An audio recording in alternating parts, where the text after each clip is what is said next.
Hello my fellow crafters and welcome to Inspiration for Cards. Today I'm going to be moving on the technique that I showed you last time, which was a very simple one color card that we made using stencils. And this time we're taking it one step further and we're making this card. And this for this card I used the same technique, but I'm using multiple colors and doing different kind of stamping, etc. I will not go into the details now because otherwise, why would you watch the video? As usual, I will put a link to my blog in the description bar below, where you can find links to all the products that I've used for this card. And if you haven't done so yet, please consider to subscribe to my channel and hit that notification bell so you will not miss any of my future videos. Thank you very much for that. Now, without any further ado, let's dive in and make this fun card.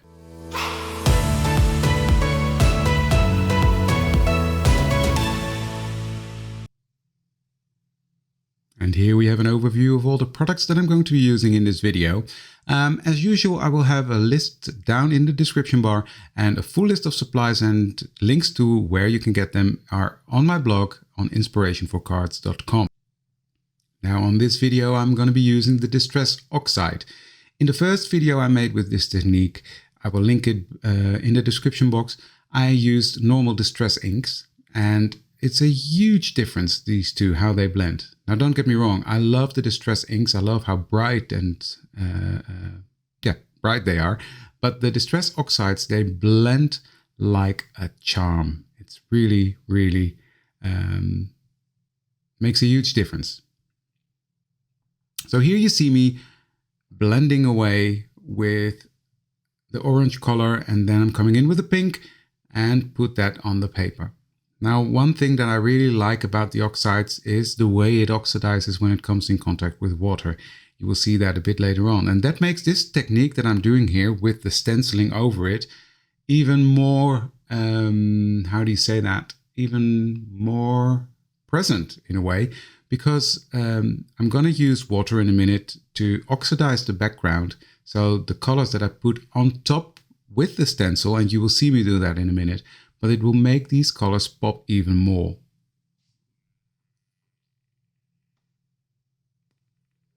But here you see how easy it is to achieve a nice blend with the oxides. Now I'm taking my Distress sprayer and I'm spraying on that water onto my Tim Holtz watercolor cardstock. And I'm using my heat tool to dry and a cloth to dab off some of the splatters, and that gives a really nice effect. And you can see the ink oxidizing here. So it's getting that soft velvety look, which I really like. Now here I'm taking my Tim Holtz shifter layering stencil. It's number 120, and I'm taping that to the back of my cardstock with some post-it tape. So this tape will not damage my cardstock. It's really subtle, but it will keep everything in place. And I'm going to be using the same colors again to fill in the gaps in the stencil. Now you see the black circles on this stencil. This was a tip from Tim himself to use black acrylic so you can really line it up easier. And while cleaning, this will stay, and it will not stain my inks or anything. So it's really convenient, and it helps really with the next step, and that is in shifting the stencil. So first the pink, next is the orange. And I'm really packing that color on there. And you can really see already that it's a much intenser color than the background, which is intended. And I'm blending the two together again, the same as I did before. And these oxides, again, it's like butter. It blends so simple and creamy. Yeah, it's a joy to work with.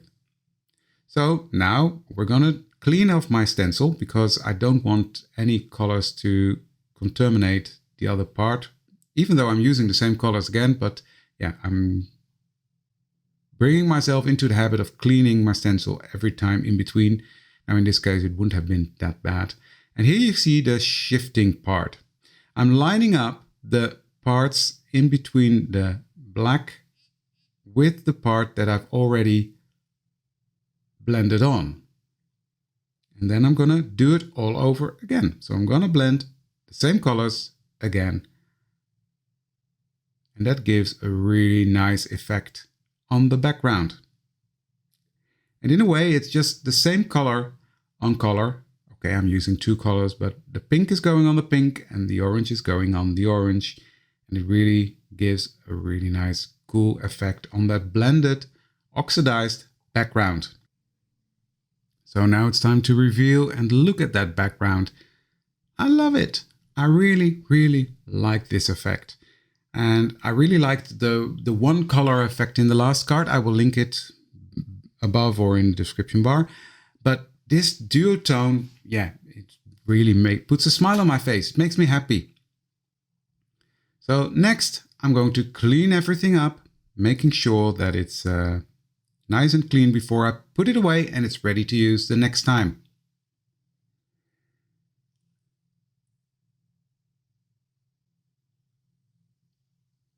Now I'm taking out my stamp, and this is a really nice watercolor stamp from Ranger. I think it was Simon Hurley, but I'm not sure. I will look it up and link the correct one below, but it's a really nice stamp set. It's a background stamp, but you can take it apart and take the little stamps out, and that makes it very, very convenient to use.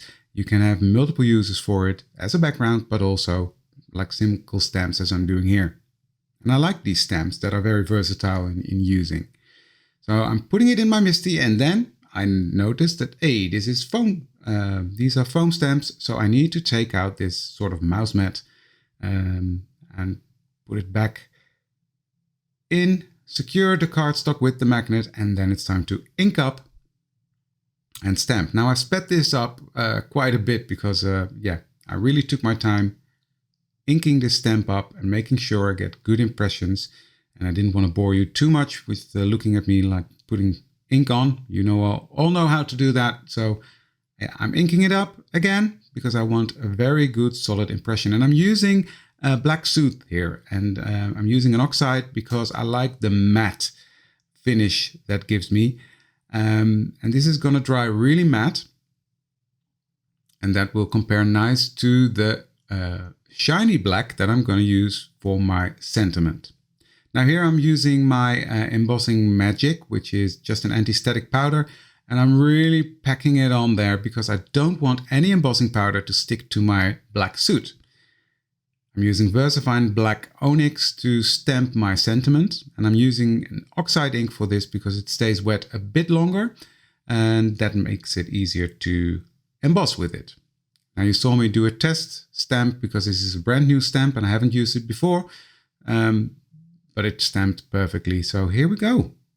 I'm making a second impression, not because it wasn't good, but I want enough ink on there so that embossing powder really sticks on it. Next, I'm going to take my embossing powder and really dump it on there. And because I have that embossing magic under there, it doesn't stick to it. Well, it sticks to where I want it to stick, but not to the background. Next, I'm going to take my Sizzix heat tool out and I'm going to melt this embossing powder. And embossing powder amazes me every single time. The way it brings the shine and brings it alive, yeah, that's really, really good. I'm putting the rest back into my container, not wasting anything. And here is my background already finished. Now I'm taking a dry cloth and I'm polishing off that embossing magic that I put on there to bring back the bright colors. Now I'm putting this background on a black matte layer because I like a black matte layer because it really brings out, it makes the colors pop and it brings out the black that I used to stamp as well. Using my advanced tape glider, which is nothing more than a fancy double-sided glue machine, a double-sided tape machine, but I love it. It's a really good machine and it does the job for me. And I like the way this tape works because it's repositionable. If I need to, I can take it off quickly and reposition it. Now in this case that wasn't necessary. I'm positioning it on my black matte layer and there we go. It's on there.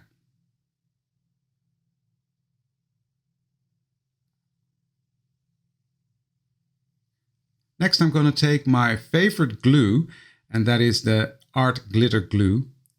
And I use that glue to adhere the matte, the card front to my card base. Now, why am I using glue in this case? Because I wasn't sure where I wanted it to position it, and I really wanted to have that wiggle time to make sure the card is in the position where I want it, nice and straight on that card. Now, this card base is too big. I'm using a standard sized card base, but because I'm using US size dies to die cut my card panels out, I'm using the master layouts from Gina K. I have to adjust my basic card size. And that's what I'm doing with the Tim Holtz trimmer here. And it gives a really nice clean cut and nobody knows. Now, to finish this card off, I'm going to use some Nouveau drops. And I always like to apply the rule of thirds. This is something I learned when I was a makeup artist. Always work in thirds. So 3 dots each group, and then at least 3 or 5 uneven numbers. That works the best. It's most pleasing for the eye for some reason. That's why I'm doing 3 dots and then 3 sets of dots.